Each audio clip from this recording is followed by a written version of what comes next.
we had afternoon tea for two at Campbell's British Food and Tea Room in Barrie, Ontario. I'll give you my star rating at the end, of course. On our tea for two, we had 4 different types of scones.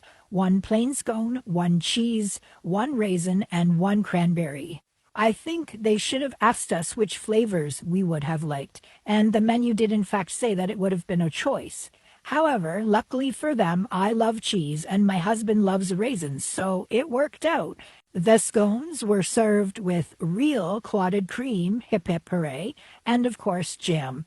And I asked for butter as soon as I saw that delicious-looking cheese scone. I knew that scone was screaming for butter. For some reason, the scones were pre-cut. I have never seen that before, but I'm guessing it's because they are crumbly and hard to cut with a butter knife without them falling apart. So I assume that's why they do it in the kitchen before serving. But they tasted so good, I'm not mad about a pre-cut scone.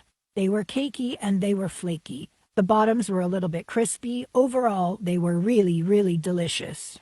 And finally, since I should cover it, the sweet tier. For the sweet tier, we each got an Eton Mess, which is a strawberry coulis, meringue, and whipped cream dessert. It's really quite a British dessert, and a chocolate orange mousse. There were also some British chocolates on the top tier, which I wouldn't really count as an item. It's more of a filler. Taste-wise, the orange mousse was good, but the Eton Mess had too much whipped cream for my liking. Overall, the sweet tier, in my opinion, needed a third and maybe even a fourth sweet. As it is, it lacked variety.